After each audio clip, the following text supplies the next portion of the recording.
programa Histórias e Conquistas hoje vai compartilhar com você a trajetória profissional da nutricionista Carolina Sommerfeld. O programa está imperdível.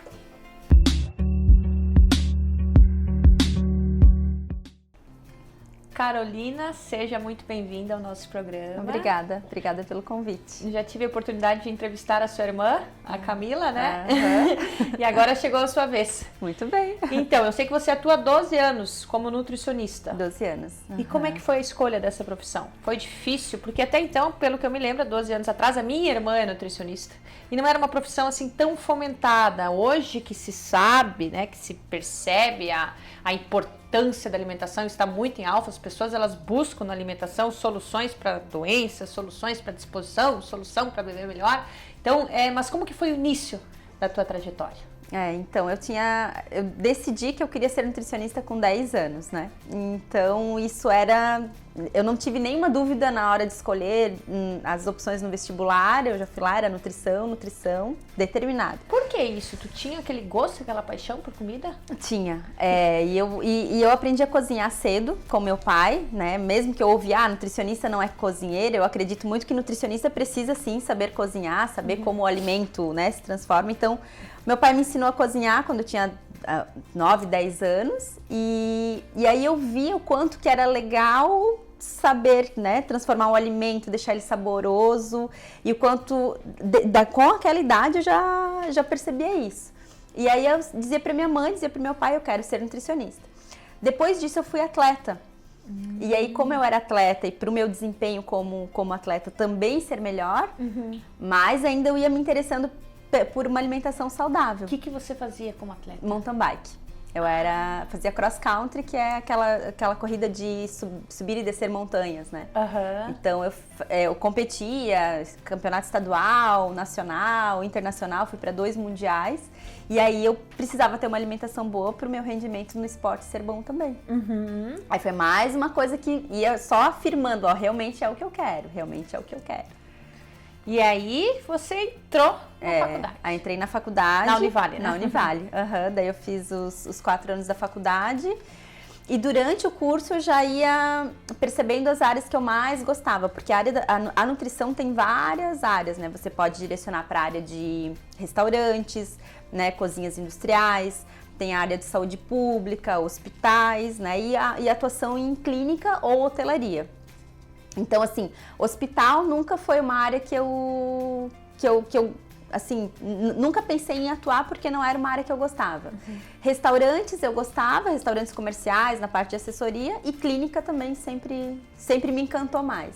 E foi exatamente isso que foi direcionando depois de formada, né? Tem muito, assim, eu imagino nutrição, você estuda bioquímica na nutrição? Estuda muita bioquímica, muita bioquímica. E é difícil? É muito difícil.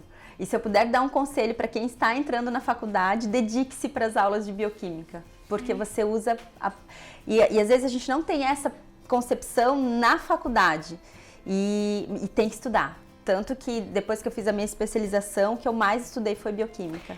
Por exemplo, assim, num restaurante, agora me deu uma curiosidade, quando você escolhe o prato, você faz o prato daí, e nesse prato você percebe, assim, os alimentos que combinam? Exato. Exatamente, porque assim, dependendo do alimento que você se serve, um exemplo prático, né, de você pegar uma porção de carne e nessa mesma refeição você pegar uma preparação com molho branco. O ferro que tem na carne... Tem isso, tem que combinar no sentido de saudável. Isso, e o molho branco que tem leite tem cálcio. Ferro e cálcio na mesma refeição não é uma combinação legal. Ok, então carne e massa com molho branco não é uma combinação boa. E carne com molho branco? Também não. Eu adoro. Eu adoro um franguinho. E com creme de leite? Também não, porque qualquer fonte de leite e derivados não é a melhor combinação com fontes de ferro. E porque... aí, isso coisa um anula o outro? Exato, porque você diminui a absorção do ferro Porque era pra ser bom o ferro. É. É porque eu adoro assim, ó, quando eu faço um franguinho, aí pro franguinho não tá tão seco, eu coloco um pouquinho de creme de leite em cima, entende? Batata doce e um pouquinho de creme de leite em cima. Aí vai pro molho vermelho, daí o molho de tomate já combina e não atrapalha essa absorção. Absorver melhor o ferro. Então, esse nutriente que seria o importante, a carne, da carne do frango, ele acabaria não sendo absorvido se eu colocasse o molho branco. Não totalmente, né? Você tem uma absorção, mas uma menor absorção. Aí, o que já auxiliaria essa absorção do ferro seria uma fonte de vitamina C. Você espremer um limão por cima, ou você comer uma laranja como sobremesa. Então, realmente, é uma bioquímica e uma alquimia acontecendo todos os dias na hora da nossa refeição. Que interessante. E os cardápios, né? Quando a gente monta os cardápios, a gente pensa nisso. Por que evitar e orienta nesse sentido também. Mas as pessoas querem saber disso? Agora cada sim, vez né? mais. Cada vez mais. Eles vêm buscando isso. As pessoas querem. Carol, eu acho que eu como bem, mas eu não sei. Então eu quero te dizer o que eu como para eu. A gente fala muito em ajustar, arrumar a casinha. Eu falo, vamos arrumar a casinha, né, da alimentação. Carol, me conta uma coisa. E foi muito difícil o início da sua carreira? Porque geralmente o início é difícil. É difícil. É assim, ó. Eu digo que quando você é recém-formado, e onde você vai fazer as entrevistas, né? As pessoas querem saber, tá, mas que experiência que você tem? Como você vai ter experiência? Eu tenho a experiência do estágio, né? E aí eu tive um pouco de sorte, talvez porque um dos meus estágios me contratou. Então foi bom porque eu não passei por essa etapa de não ser aceita por falta de experiência. Eu fui contratada no estágio e para consultório porque eu sempre atuei nas duas coisas juntas no início da minha profissão, da carreira. Restaurante e consultório. E aí, para consultório, eu ia 2 noites, após o período do horário comercial que eu atendia o restaurante, eu ia para a clínica atender à noite. Então, eu sublocava uma sala, né, que o médico não usava durante o dia, sublocava à noite para atender os pacientes de consultório. E teve algum momento de superação na sua carreira? Alguns. Alguns. Principal, assim, para inspirar o nosso telespectador. O principal foi quando eu voltei, porque por conta do meu marido ser transferido pela empresa que ele trabalhava, então isso aconteceu 3 vezes. De Blumenau, nós fomos para Curitiba, ficamos 4 anos em Curitiba, aí quando eu estava com consultório bem estabilizada, né, agenda tudo cheia, tudo certinho, ele foi transferido para São Paulo. Nossa. Aí ali, assim, foi um pouco... será? Começar tudo de novo? Exaustivo. Quanto tempo a gente vai ficar em São Paulo? E era tudo um pouco incerto, né? Aí acabou que lá em São Paulo eu fui um pouco para a área clínica, restaurante novamente. E fui estudar um pouco de estética, porque por um lado eu pensei assim, se eu souber mais de estética, fazer alguns atendimentos domiciliares, unindo estética com nutrição, talvez seja mais fácil de eu me incluir no mercado novamente, enfim, foi o que eu pensei na hora. E não foi tanto o que aconteceu, assim, foi bom, mas não era eu gosto da estética para orientar as pessoas, mas não para atuar como esteticista, que foi o curso que eu fiz lá em São Paulo na época. E aí a minha superação foi realmente, calma, o que eu quero? O que é que vai me fazer acordar de manhã e me motivar a estudar e buscar? E aí nessa vinda, quando nós viemos de São Paulo de volta para Santa Catarina, logo depois eu engravidei. E aí quando eu engravidei e vi, nossa, agora eu estou esperando um bebê e o que eu posso comer? Eu, nutricionista, fiquei com medo de como cuidar da minha alimentação na gestação. E ali que foi a virada da chave, assim, bom, se eu estou com esse medo, imagine as pessoas que não são nutricionistas ou que não têm esse conhecimento da alimentação, quando recebem o exame de positivo, estou grávida, o que eu devo fazer? E aí que eu fui para a área de nutrição materno-infantil, que é a área que eu mais atuo agora no consultório. E uma grande conquista profissional? Conquista profissional? Ver meu filho comer super saudável. Que, querendo ou não, indiretamente é uma conquista profissional. Quantos anos ele tem? 3 anos. E ele é extremamente saudável? Ele come super bem, tudo. Ele sempre nos restaurantes, nossa, mas ele come isso. Ele come, ele gosta. Mas porque tu educou desde cedo? E é o que eu digo para todo mundo, assim, não é sorte. Agora, você eu imagino orientar, que né? também é um trabalho, porque tem muitas vezes, né, eu não tenho filhos, mas eu já vi situações assim, em que mães é mais fácil você ir lá no McDonald's comprar batata frita, do que talvez fazer sei lá, uma comida arroz, saudável, feijão, né? em casa. Tem isso também. O problema que, assim, o maior problema hoje, justificado por todas as mães, é a falta de tempo, né? Porque, assim, educação nutricional, alimentar bem o filho ou uma alimentação saudável na casa requer um tempo. Mas não tem milagre, você tem que se organizar, é o que eu oriento e é o que eu faço na minha vida também, se organizar para ter esses alimentos saudáveis para servir para sua família, assim, são escolhas que você faz, né? Então, eu digo, não é que você vai precisar de 3, 4 horas todos os dias na cozinha preparando o alimento, mas a organização para isso é bem importante. Quais são as habilidades que você considera ser muito importante para uma pessoa ser uma boa ou um bom nutricionista? São duas coisas, uma é estudar, gostar de estudar e se atualizar constantemente, porque a nutrição é uma ciência que muda todo dia, né? Pois é, eu tava pensando, antigamente o ovo era um problema, até onde eu sabia, porque o ovo dá colesterol, o ovo isso, o ovo aquilo. Agora o ovo parece que é a grande solução, pelo menos tem gente aí que manda comer não sei quantos ovos por dia, que tá tudo certo. Então, mas e daí? Quem comia ovo não comia o ovo porque o ovo era um problema, agora o ovo virou solução, se a pessoa ficou sem a proteína do ovo, como é que funciona isso? Então, isso confunde vocês, isso até confunde a nós profissionais. E o que a gente precisa, qual que é a base que a ciência usa para dar essas referências? Comer tantos ovos por dia não vai fazer mal, não vai aumentar colesterol, usar o azeite de oliva, quanto de azeite de oliva usar num dia? Usa-se como base nos estudos os países, né, determinadas regiões do mundo, onde os hábitos alimentares daquela população, exemplo no Mediterrâneo, que é usado muito os óleos vegetais, né, prensados a frio, e lá essas pessoas não têm doenças cardiovasculares, ou o índice é muito mais reduzido quando comparado a outras populações mundiais. Então se vê que o uso do azeite de oliva é bom, nessa quantidade, parece ter um efeito de proteção. Mas a alimentação ela não pode ser diferente de um país para outro? Pode por conta da genética, enfim, mas ela não chega a ser nada tão a ponto de mudar o que se preconiza. Isso não. É pouco que se relaciona, assim. Exemplo, uma população dos Estados Unidos, que aqui na América e a região aqui da América do Sul não justifica mudanças em quantidades. Tanto que aqui no Brasil, muito do que a gente tem nas diretrizes da Sociedade Brasileira de Pediatria usa-se como base as referências dos Estados Unidos. Então, estudar bastante. Muito, muito. E outra coisa, na minha opinião, o nutricionista precisa saber cozinhar, você precisa saber falar de comida, de combinações, o que fica bom com o quê.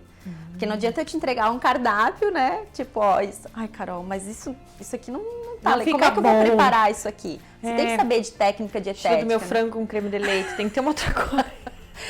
Não vai ser creme de leite, vai ser com molho vermelho, né? Enfim, legal. Carol, vamos dar um tempo, daqui a pouquinho estamos de volta.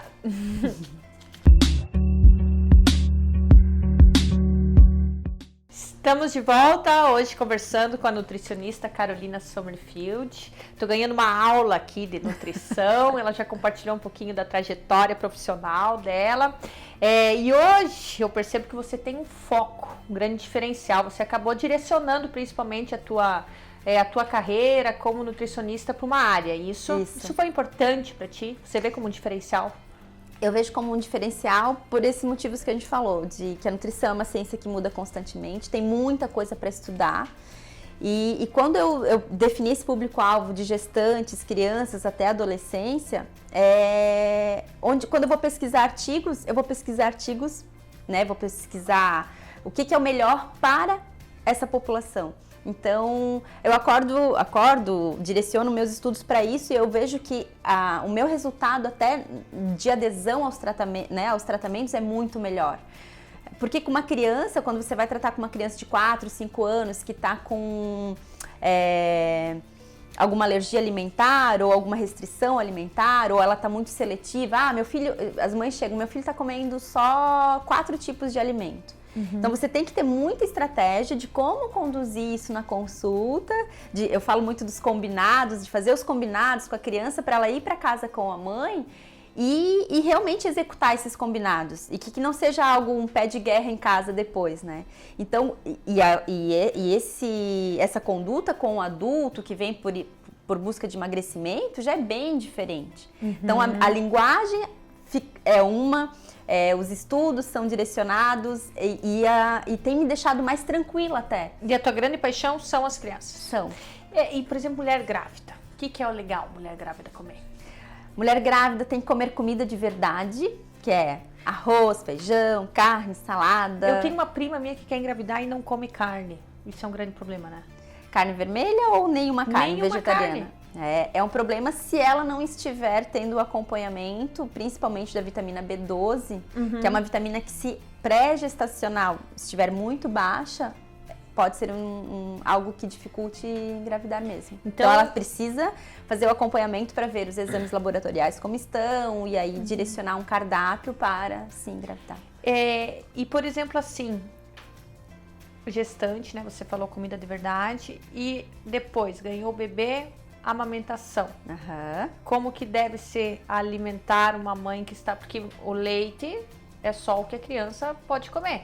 Pelo menos nos primeiros meses. Até os 6 meses. E eu imagino que a alimentação seja... O leite vai ser aquilo que a sua alimentação for. Exato? Tem total relação. O mais que nós devemos evitar é industrializados, né, por conta dos aditivos alimentares, né, que todo alimento que tem data de prateleira de 9 meses, 1 ano, desconfie, porque o valor nutricional ali é pouquíssimo e os aditivos, né, e os conservantes ali, se você ingerir no período tanto de gestação quanto período de amamentação, você vai estar passando isso sim para o seu bebê. E, infelizmente, um dos dados que nós temos é o aumento de alergias alimentares e alergias múltiplas de crianças, e um dos fatores desse aumento é a má qualidade da alimentação na gestação e durante a amamentação. Por qual motivo? Principalmente porque o intestino do bebê é um intestino mais permeável, um intestino mais sensível. E quando ele tem muito contato com esses aditivos, né, e esses que não são alimentos, na verdade, né, esses produtos químicos, até a gente pode dizer assim, acaba sensibilizando ainda mais esse intestino e deixando ele mais irritado. E as papinhas? O que são as papinhas? Eu sei que você também é especialista em papinhas de bebê. As papinhas passou o período de amamentação exclusiva, que nós indicamos até os 6 meses. O que eu posso começar a dar para o meu filho comer? E aí também vem vários medos, né? Então a gente faz etapa por etapa. Eu tenho os cursos que eu dou, que é o curso de introdução, e também no consultório essa orientação para as mães. E aí é de realmente dizer, vamos começar. Precisa ser pela banana, Carol? Não, a gente pode começar por uma cenoura, por uma abóbora cabotiá, por uma raiz, né? Não precisa ser todos os dias oferecendo a mesma fruta? Não, a gente pode oferecer um dia uma, no outro dia outra diferente. A gente fala muito da janela imunológica, que é um termo, né, que tanto os pediatras, nutricionistas, até os 8 meses, o indicado é que a criança tenha contato com o máximo de alimentos diferentes. Porque aproveitando essa janela imunológica, sensibilizando essa criança, mostrando sabores, a gente pode ter uma redução no risco de sensibilidades e alergias também. Então, às vezes as mães têm medo, mas eu posso dar carne? Eu posso dar um franguinho? Pode e deve. Então é isso. E aí essa segurança que eu passo para as mães no consultório. Então, como fazer, como preparar, o que dá primeiro. Tá, mas e daí como é que funciona? Daí, por exemplo, tem que ter o café da manhã. Eu não sou mãe, tá? Mas quantas vezes por dia uma criança se alimenta? Quando ela começa, ali nos 6 meses, a gente começa com uma refeição por dia. Só uma? Só uma. Tá aí, mas o resto... Continua amamentando. Aí vai oferecer ou uma fruta ou alguma raiz em algum horário, ou no meio da manhã ou no meio da tarde. A partir da 2ª semana, você já começa a oferecer 2 horários de refeição. Aí você já pode fazer uns combinados, 2 frutas, 2 raízes. E a partir da... Sopa, não? Depois da 3ª semana. Daí a gente começa com as combinações de 2, 3 raízes, uma proteína, que pode ser um frango, ou uma carne, ou um peixinho. Depois já entram os feijões. Tem etapas, mas assim... concorda comigo que o bebê tá lá, só no leitinho, amamentando. Não tem como, de um dia para o outro, a gente querer que ele coma 3, 4 vezes por dia. Então, é tudo gradativo. As primeiras 3, 4 semanas é uma apresentação do alimento por bebê, para ele sentir texturas na boquinha que não seja mais líquido, né? E aí ele vai começar a sentir as preparações diferentes. Ai, que delícia. E aí a gente vai dar a comidinha na mão dele, que é uma técnica que a gente usa também, que é o BLW, que é ele pegar uma florzinha de brócolis na mão. E essa segurança também a mãe precisa ter. Mas ele não vai engasgar, Carol? Ele é tão pequenininho? Não, porque eles têm toda uma sensibilidade de comer devagar, de sentir a textura. É mesmo? Tem isso, e é então. lindo, é lindo. Que graça. É bem legal. E lanches, né? Eu sei que tem os lanches, então são frutas. A gente pode fazer um combinado para os bebês com um mingau, fazer um mingauzinho de aveia, de quinoa em flocos, usando alguns leites, que eu gosto dos leites vegetais, leite de coco, leite... Porque a melhor fonte de proteína do bebê até os 9 meses, 1 ano, ainda é o leite materno. Para os bebês que conseguem Tem algum ser ideal assim para amamentar? Porque eu sou uma que eu só amamentei, né? Deu problema com a minha mãe até 2 meses. Eu fiquei desse tamanhão, aí eu sou grande. Grande, saudável, linda. Sou grande, saudável. Acho que não tive problemas, mas tem algum problema? Não amamentar? Não amamentar ou... Sempre que não puder ser amamentado, porque isso pode acontecer, tem que buscar a melhor fonte de substituição, que são as fórmulas infantis, né? Adequadas para aquele bebê, conforme os meses que ele estiver. 2 meses tem um tipo de fórmula, depois dos 4, 5 meses vai mudando a fórmula infantil.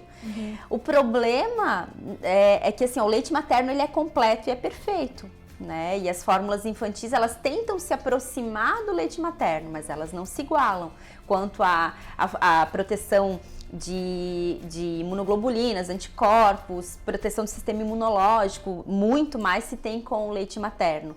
As proteínas oferecidas pelo leite materno, elas são mais degradadas, elas estão mais adequadas para aquele bebezinho que tem um tamanhinho pequenininho, do que uma fórmula. Mas as fórmulas, elas têm tentado se adequar e ser, né, cada vez de melhor qualidade. Mas eu sou fã de carteirinha da amamentação, né, exclusiva. Caso não seja possível, por alguns fatores, a gente orienta também qual a melhor maneira de substituir o leite materno. Planos para o futuro? Meus planos são realmente de ser uma nutricionista referência na área materno-infantil.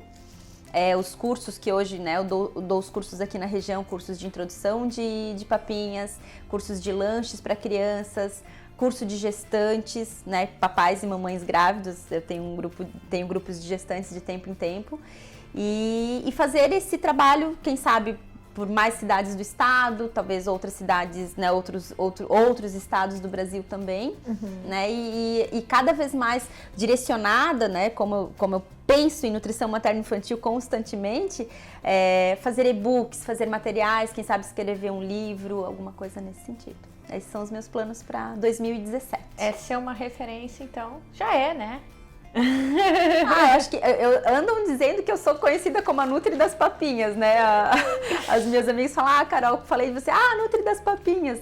Acho que tô conseguindo direcionar realmente, né, ligar o meu nome a essa referência da materno-infantil. Isso está me deixando muito feliz. Eu sei que tem uma dica especial para alimentação nos primeiros 1000 dias. Isso. Qual que é? Os 1000 dias não é que é uma dica, né? Na verdade, os 1000 dias são os 9 meses da gestação e até os primeiros 2 anos de vida do bebê. E nesses 1000 dias, nós fazemos a modulação genética desse bebê. Então, o que os pais, né, as escolhas que os pais fazem, né, da qualidade da alimentação nesse período, tem total relação de como esse bebê será adulto, da predisposição de ele desenvolver doenças como diabetes, doenças cardiovasculares. Total relação, total. Então, por isso que eu falo assim, que os 1000 dias são... Ficar comendo chocolate, pode ser que fique diabetes? Porque você já está estimulando demais esse bebê a produzir insulina. É verdade que se passa fome, o bebê passa fome e depois ele quer comer muito? Isso é um pouco de mito. Então tá. Um pouco de mito. Na verdade, é muito relativo, né? Que fome que passou? Era fome de vontade de um doce ou era realmente fome de alguma coisa? É um pouco de mito. Então, industrializados, nem pensar. Não. Esqueçam de ir para as prateleiras de longas datas de validade. Preferir ir em feiras, né? Na peixaria. Alimentos orgânicos fazem diferença. Fazem também. Por conta dos agrotóxicos, né? Que é essa mesma explicação que eu dei da permeabilidade intestinal, por conta dos industrializados, os agrotóxicos também fazem isso. Carol, nós temos que finalizar o nosso papo. Tá quase no fim o nosso programa. Só que eu queria que você desse uma dica no nosso Minuto Coach, que é uma dica pro pessoal, o trabalhador, pessoa comum, normal, que nem eu, que quer ter mais disposição no dia a dia. Porque eu acho que a alimentação está muito relacionada à nossa disposição, né? Então eu queria que você falasse para nossa câmera, 1 minuto, 2 minutos de dica, falando o que nós podemos nos alimentar. Eu já ouvi até falar de tomar uma vitamina C por dia, enfim, que pode trazer uma disposição melhor para nós. Você topa? Top. Vamos lá. Então tá, roda a vinheta.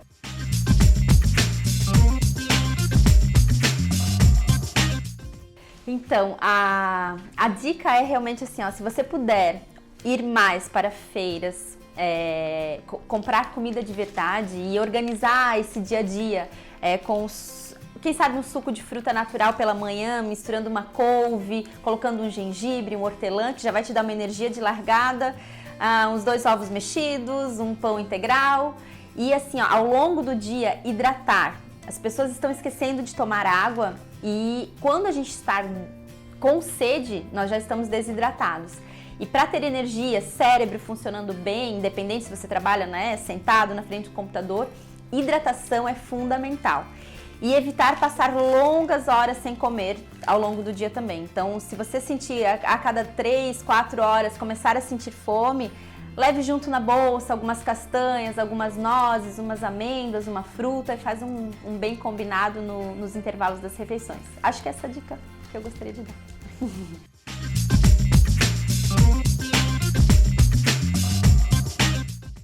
Show de bola, adorei. Quero agradecer a tua participação, a tua disponibilidade, muito obrigada. Obrigada também, obrigada pela oportunidade. Pessoal, quero fazer um agradecimento todo especial às lojas Atrativa aqui na Oswaldo Reis 1540. Beijo bem grande pro Alexandre, pro Eloir. Também quero agradecer você, nosso telespectador. Eu espero que tenham gostado do nosso programa. Não esqueçam da dica, tomar água, hidratar, comer aí ovos mexidos. Eu adoro ovos mexidos de manhã cedo. E é isso aí, uma semana maravilhosa para vocês. Muito sucesso. Torço para que você realize todos os seus sonhos.